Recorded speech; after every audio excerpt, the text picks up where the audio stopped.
Hello students, welcome to Vaghela study channel. વિદ્યાર્થી મિત્રો, Vaghela study ચેનલમાં તમારું સ્વાગત છે. જો આ ચેનલમાં તમે સૌપ્રથમ આવ્યો હોય તો વાઘેલા સ્ટડી ચેનલને લાઇક કરો, શેર કરો અને સબસ્ક્રાઈબ કરો. હવે આજે આપણે 11 કોમર્સના વિષય એસપીસીસી એટલે કે વાણિજ્ય વ્યવસ્થા અને સંચાલનનું સોલ્યુશન કરવાનું છે. ના, એનું તો થઈ ગયો. વાણિજ્ય વ્યવસ્થાને એસપીસીસીનું સોલ્યુશન લેવાનું છે. વાણિજ્ય પત્ર વ્યવહાર અને સેક્રેટરિયલ પ્રેક્ટિસ. હવે તેમાં વિભાગ એ, બી, સીના સોલ્યુશન અપાઈ ગયા છે. આજે વિભાગ ડીનું સોલ્યુશન કરવાનું છે. તો આ વિભાગ ડી, જો તમે એ, બી, સીના સોલ્યુશન ન જોયા હોય તો અઠવાડિયા પહેલાં તે મૂકેલા હતા, ચેનલમાં જઈ અને જોઈ લેજો.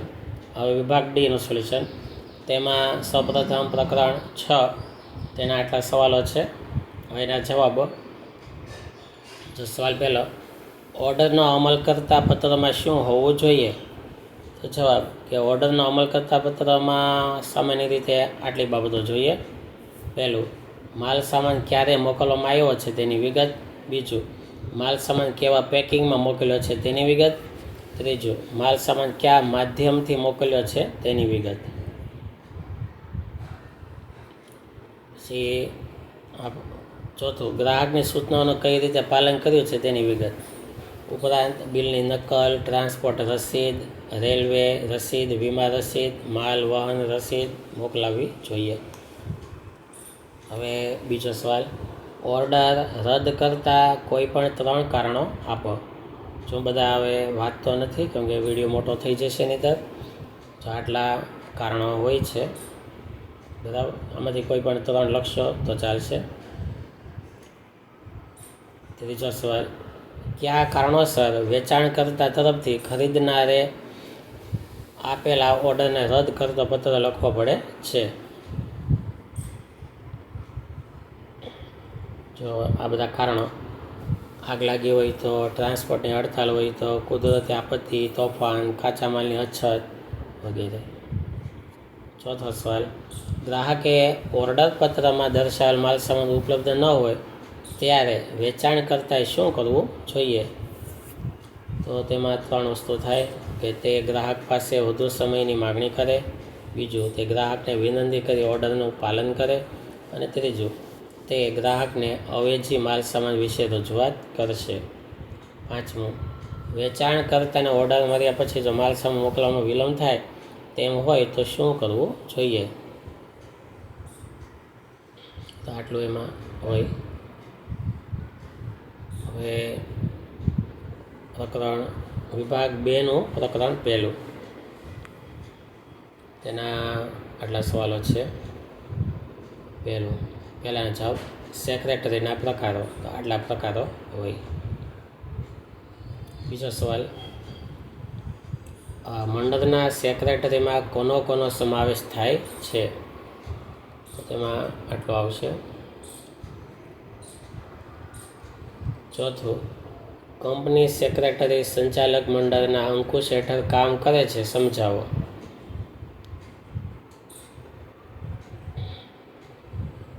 ત્રીજું, વહીવટી સેક્રેટરી સંચાલકો અને કંપની વચ્ચે કડીરૂપ બને છે, સમજાવો.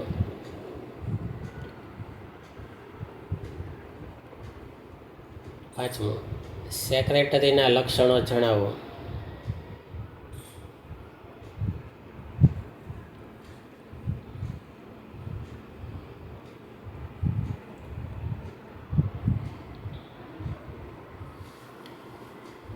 હવે પ્રકરણ 3, એના આટલા સવાલો.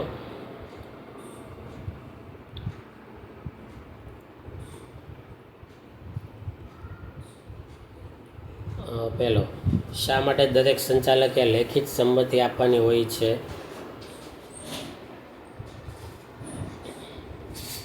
બીજો, કંપનીની સ્થાપના વિધિ સમજાવો. તેમાં પહેલું, નોંધણી સ્થાપના પહેલાંનો તબક્કો, અને બીજું, નોંધણીનું પ્રમાણપત્ર મેળવવાનો તબક્કો. 2 વિધિ હોય છે. ત્રીજું, સંચાલકોની યાદી રજૂ કરતી વખતે કઈ બાબતો બતાવવામાં હોય છે? તેમાં નામ, સરનામા, ધંધો, ઉંમર, રાષ્ટ્રીયતા વગેરે. ચોથો સવાલ, વિગતવાર તપાસ શા માટે જરૂરી છે? તેમાં આટલા જવાબો. પાંચમો, કંપનીનો અર્થ અને વ્યાખ્યા જણાવો. આ કંપનીનો અર્થ અને કંપનીની વ્યાખ્યા.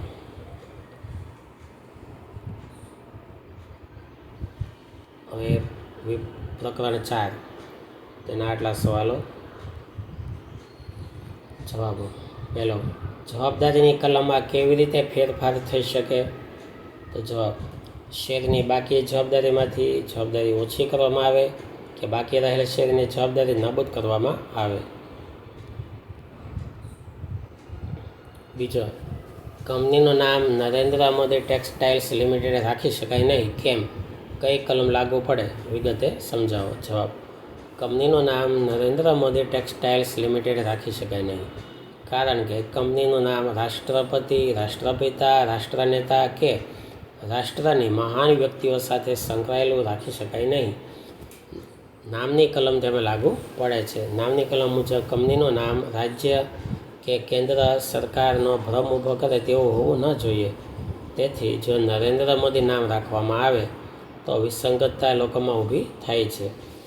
નરેન્દ્ર મોદી નામ એ ભારતના વર્તમાન વડાપ્રધાન અને એક અત્યંત પ્રતિષ્ઠિત રાષ્ટ્રીય મહાનુભાવનું નામ છે.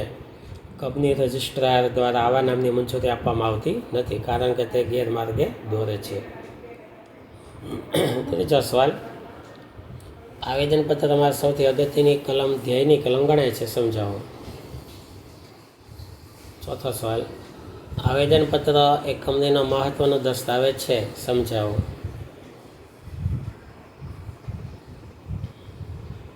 પાંચમો સવાલ,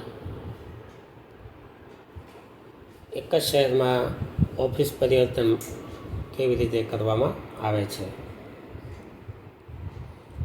હવે પ્રકરણ 5, તેના આટલા સવાલો. પહેલો જવાબ, ટેબલ જે કઈ કંપની લાગુ પડે છે?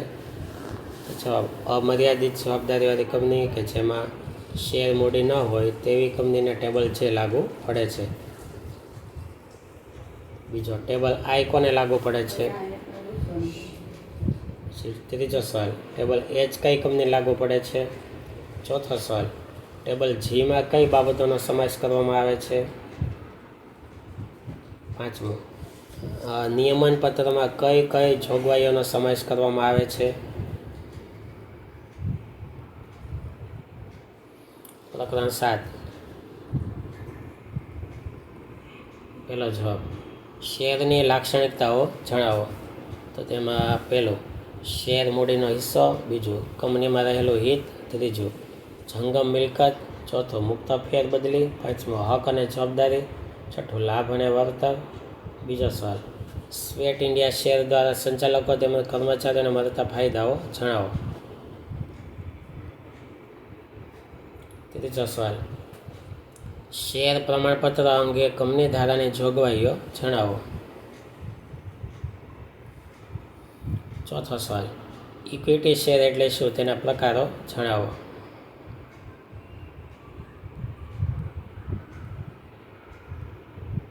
બોનસ શેરનો અર્થ આપો.